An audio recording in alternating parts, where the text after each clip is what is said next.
Hey everyone, Dennis Kaye here with Belize Islands Real Estate, coming to you with my Starbucks this morning. So thank you all for your support. I really appreciate that. And today I want to talk to you about something regarding using Belize as a hub for exploration and using Belize as a way to fund your travels worldwide. And what I mean by that is right now I've been talking to some clients on our Zoom calls, and they have a house where they live, whether it be Texas or Florida or somewhere, and they want to button up the house and go somewhere, maybe 2 or 4 months a year, but that house just sits empty and unused, and all the bills are still there, right? You're still paying the electric, you're still paying the taxes, all that is still due on the house. Just because you're not living there doesn't mean you don't have those expenses.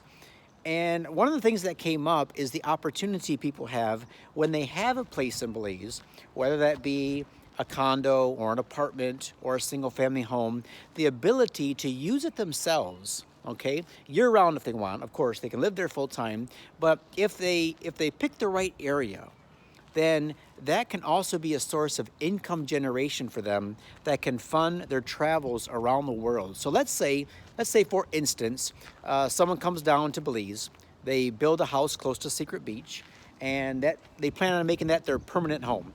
But they build it in such a way that it's really going to appeal to the vacationer, right? To the tourist that wants to come down for a week, or maybe to that person who wants to come down for, let's say, 2 months. And 2 months is the key, right? And I'll explain to you why. When my wife and I were on Ambergris Caye full time, and as I mentioned before, her severe fibromyalgia made it very difficult for her there because of the heat. And so to give her a break from the heat and to allow ourselves to explore a different part of the world, we would go to Paris for 2 months every year. And why 2 months? We found that 2 months was the sweet spot, so to speak, because after about 4 to 6 weeks of renting an apartment, the price really drops. So for example, if you were to go on right now VRBO or Airbnb and type in Paris rentals, let's say for a 7-night rental, you're gonna get the highest nightly rate, right? I mean, because they're renting to the tourist, and the tourist is only there for 7, 8, 9 days at the most. Once you go over a week or two, then normally the Airbnb guys give you a discount, right? So they might give you maybe 10%, 15% off. Watch what happens when you go for 30 days. All right, so you go for the same apartment, go for a 30-day rental. Now sometimes they'll knock 50% off the total, right? So now you're staying for a month at a 50% discount. When you go over a month to 2 months, now is when it really gets interesting, right? So now you can look for an apartment. Now you can start to negotiate, right? Because you're a single renter. You're not, they don't have to deal with check-in, check-outs. They don't have to deal with, having a housekeeper come in and clean the place. If they have a washer and dryer in the apartment, then you're doing your own laundry anyway. So 2 months is the sweet spot. And then, as a side exercise, take a look at your flights.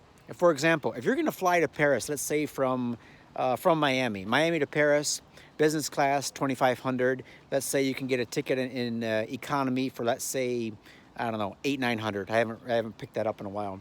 But let's say your flights to Paris now for you and your husband, or you and your wife, are 900 a person. So that's $1,800, right? So for a week, divide 1,800 by 7 nights or 8 nights.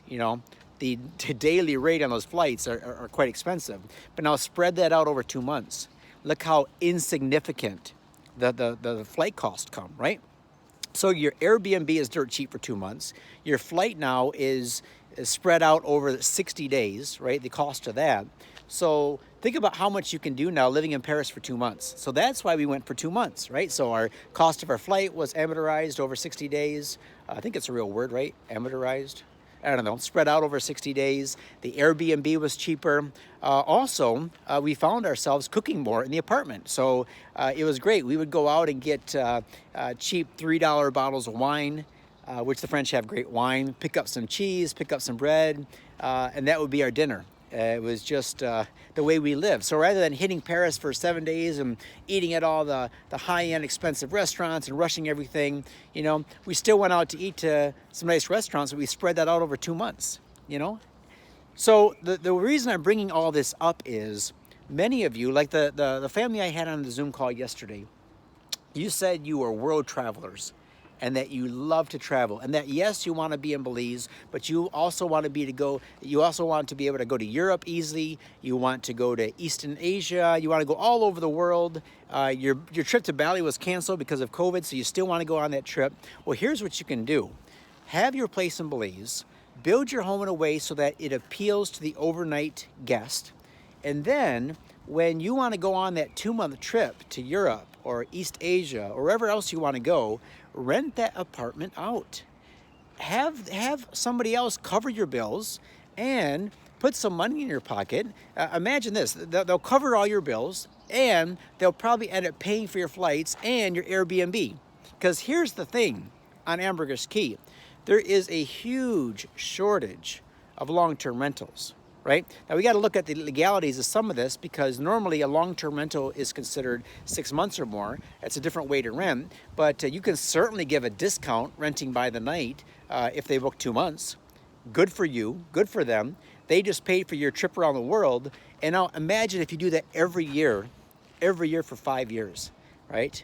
Every year for the next 5 years. So for the next 5 years, you have a year in Belize and then 2 months in France, and then a year in Belize, and then 2 months in Thailand, and then a year in Belize, and then 2 months exploring Australia or New Zealand. And because your job is remote and you're working online, you're able to work a little bit during those 2 months to just add to the income, and now you're living like a king, right?